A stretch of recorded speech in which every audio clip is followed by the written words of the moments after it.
नमस्कार बच्चों, आज की हिंदी की कक्षा में आप सबका स्वागत है। आज मैं आपको आपकी पुस्तक व्याकरण मंथन भाग 7 का पाठ 1 भाषा, बोली, लिपि और व्याकरण कराने जा रही हूँ। तो जैसे कि मैंने अभी आपको बताया, पाठ का क्या नाम है? भाषा, बोली, लिपि और व्याकरण।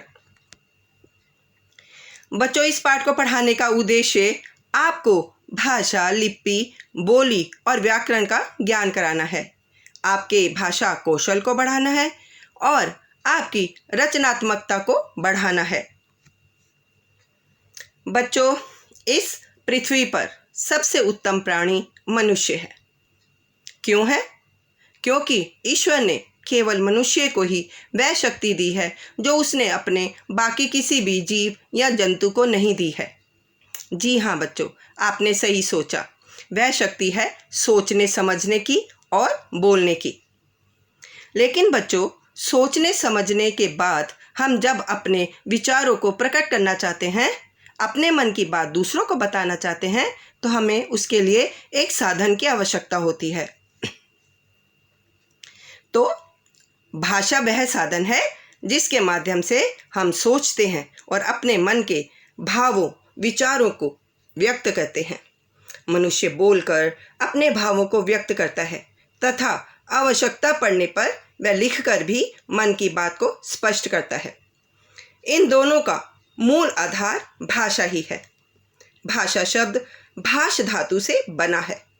इसका अर्थ है बोलना। मनुष्य जिन ध्वनियों को बोलकर अपनी बात कहता है उसे भाषा कहते हैं। तो इस प्रकार बच्चों, हमने यह समझा कि भाषा वह साधन है जिसके द्वारा मनुष्य बोलकर, सुनकर, लिखकर व पढ़कर अपने मन के भावों को या विचारों को आदान प्रदान कर सकता है। चलिए भाषा के रूप देख लेते हैं। भाषा के 2 रूप हैं। मौखिक भाषा, जब हम अपने मन के भावों को बोलकर प्रकट करते हैं तो उसे मौखिक भाषा कहते हैं। लिखित भाषा, जब हम अपने विचारों को लिखकर प्रकट करते हैं तो उसे हम लिखित भाषा कहते हैं।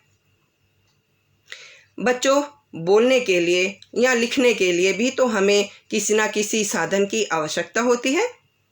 तो आइए देखते हैं कि वह साधन क्या है। लिपि, भाषा का प्रयोग करते समय हम सार्थक ध्वनियों का उपयोग करते हैं। इन्हीं मौखिक ध्वनियों को जिन चिन्हों द्वारा लिखकर व्यक्त किया जाता है वह लिपि कहलाते हैं। लिपि की परिभाषा हम इस प्रकार भी दे सकते हैं। किसी भी भाषा के लिखने की विधि को लिपि कहा जाता है और किसी भी भाषा को लिखने के लिए प्रयोग किए जाने वाले निश्चित चिन्हों को लिपि कहते हैं। आइए यहाँ पर हम कुछ लिपि और उनकी भाषाएं देख लेते हैं। जैसे हिंदी, संस्कृत, गुजराती और मराठी, ये सारी भाषाएं हैं और इनकी लिपि का नाम देवनागरी है। नेपाली लिपि की बोली का नाम भी देवनागरी है।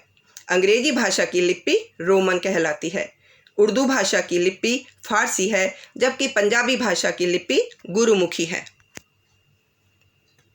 बच्चों, भारत में अनेक भाषाएं बोली जाती हैं, जैसे हिंदी, संस्कृत, पंजाबी, उर्दू, कश्मीरी, बंगला, उड़िया, तेलुगु, असमिया, सिंधी, गुजराती, बोडो, डोगरी, मैथिली, कन्नड़, संथाली, मणिपुरी, कोंकणी, संथाली, मलयालम, नेपाली, मराठी। इस प्रकार अब भारत में यह कुल 22 भाषाएं प्रचलित हैं।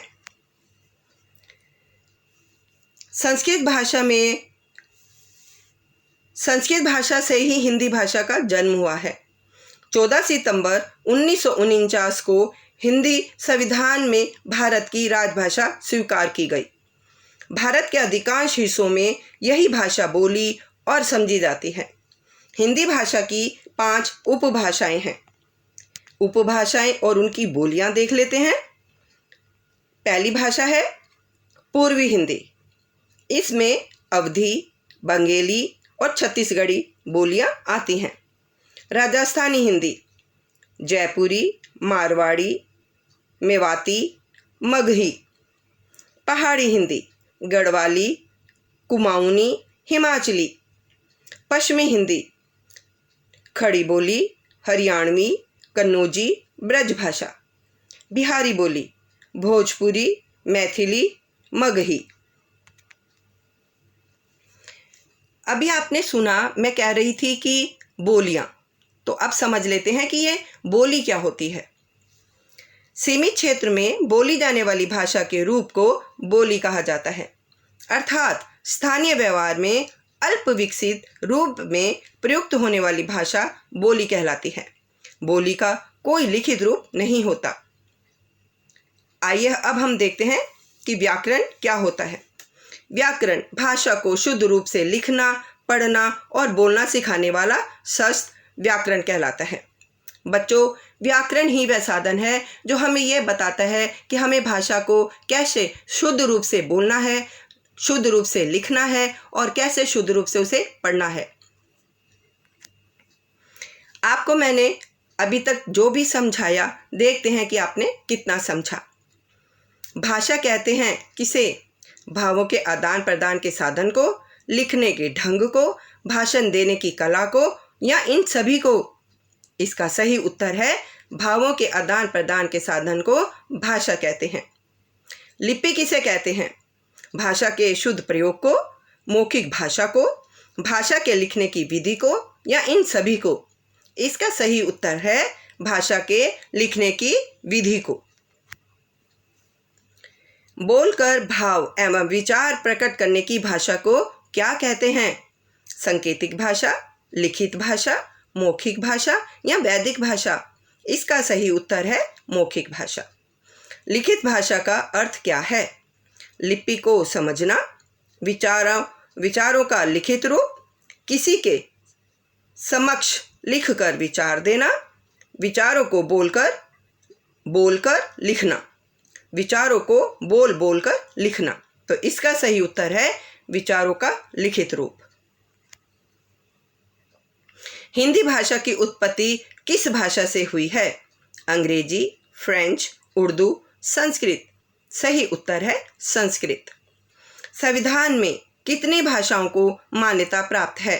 20, 21, 22 या 25? 22। हिंदी भाषा की डैश उपभाषाएं हैं? 2, 4, 5 या 7? सही उत्तर है 5। भाषा के क्षेत्रीय रूप को कहते हैं? लिपि, उपभाषा, बोली या विभाषा? बोली। भाषा के लिखित रूप प्रदान के लिए निर्धारित चिन्ह कहलाते हैं क्या? लिखित भाषा, उपभाषा, लिपि या बोली? लिपि। भाषा का उद्गम हुआ है कहाँ से? विचारों के आधार पर, लिपि के आधार पर, ध्वनियों के आधार पर या आवश्यकताओं के आधार पर? तो इसका सही उत्तर है ध्वनियों के आधार पर। तो इस प्रकार बच्चों हमने पाठ, भाषा, बोली, लिपि और व्याकरण को समझा। अब आप इसका अभ्यास करिए और अगली कक्षा में मैं फिर आपसे आकर मिलूंगी।